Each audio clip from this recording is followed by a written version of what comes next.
Coverage continues of 2014 Mid-American Conference Football Media Day from Ford Field in Detroit. I'm Russ Eisentstein. Rob Cornelius joins me, and we're joined by the 10th-year head coach of Ohio football, Frank Solich. That's the first time that I've said that.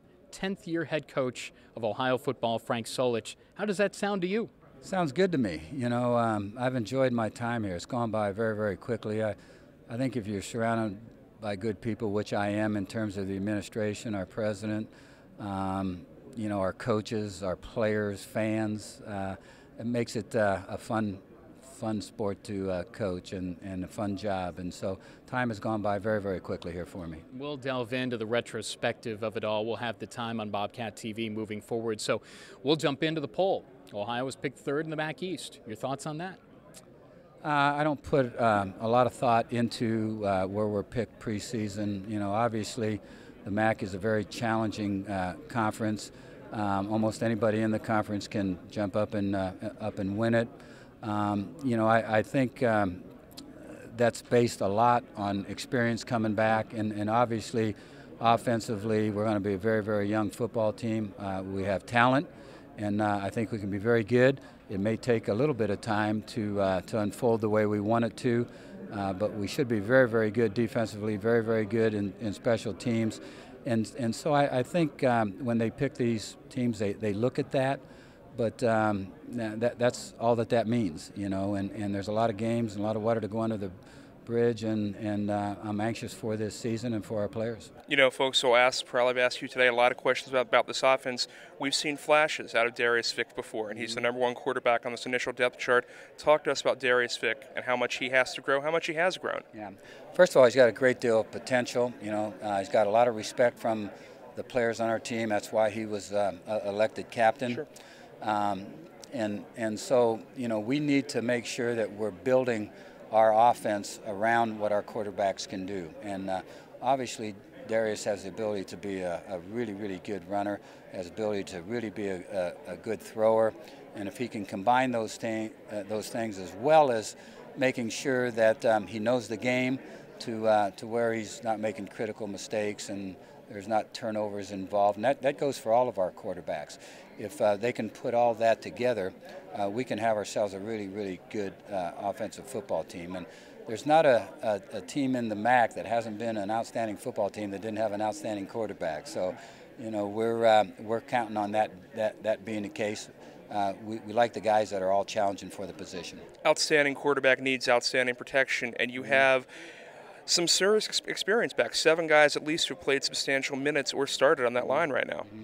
Yeah, the question is depth and backup players, and making sure that we develop that as we get into the season. But potentially, I think we can be a very good offensive line. Really, what helps your quarterback the most is the ability to have a running game.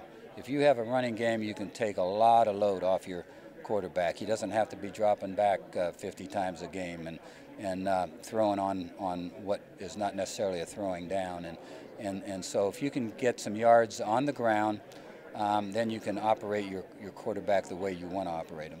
Yards certainly lead to points, and limiting yards helps you win ball games too. Last year, for the first time in a couple of years, you had south of 400 yards on average on the offensive end, and the 2 years prior you had over 400 yards on average on the offensive end, and you limited teams to around 400 or below in the 2 years prior to last year. How do you get the balance back to where you want it to be to the 2 years ago as opposed to last year? Well, we'll get it back by bringing the offense along and having them play really good football as we start to get into this season, because we will be good defensively. We have a lot of guys returning on the defensive unit, and as much speed on the defensive unit as maybe we've had since I've been here. And I was really impressed with the way they played ball in the spring. So you can control games with your defense, and also we should be very good on special teams. And so those 2 units need to play really well right away. And then we need to make sure that we don't have turnovers, that we put some points on the board, and help those two units out by what we do offensively. We talk about the schedule moving forward too, and we'll get into it in more broad stroke fashion or more pinpoint fashion moving forward. But broad strokes first, the biggest question that we've gotten about your football team is that you're going on the road for 3 of the first 4 ball games. How do you feel about that? Well, it's not what you obviously look for, but in all honesty, if you're going to be a really good football team, you got to win road games, and half your games are going to be on the road. Sure. And so that's the mindset we'll have as a team. We'll be ready to go and play as well as we can play in those 3 games, and we actually look forward to that challenge a little bit.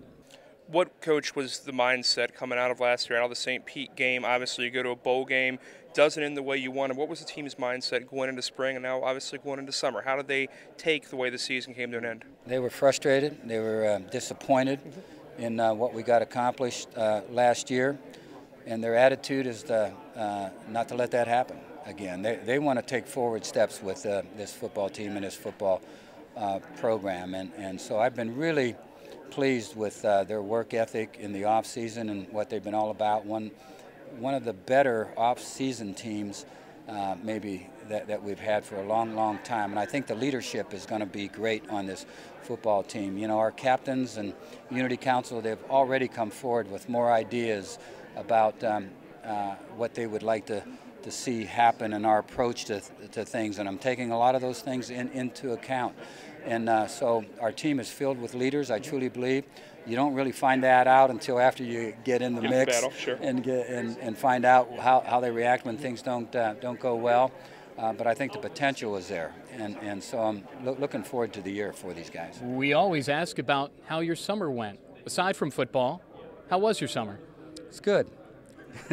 Well, last year you said that you went to a theme park and you saw the roller coasters going and you didn't board any. Any fun things that you did this past summer, or just take it easy in advance of the season? You know, I visited family, and that's as good as it gets for me. You know, I love having the opportunity to do that, but I don't know that I'm necessarily an exciting guy, Russ. You know, but when I do have free time, getting around to see family is a high priority for me. And, you know, then I'm ready to get back to work. So that's where I'm at right now. Well, we're excited to be covering your football team for your 10th season, and we look forward to the start of 2014. That's our visit with head coach Frank Solich from MAC Media Day 2014 in Detroit on Bobcat TV.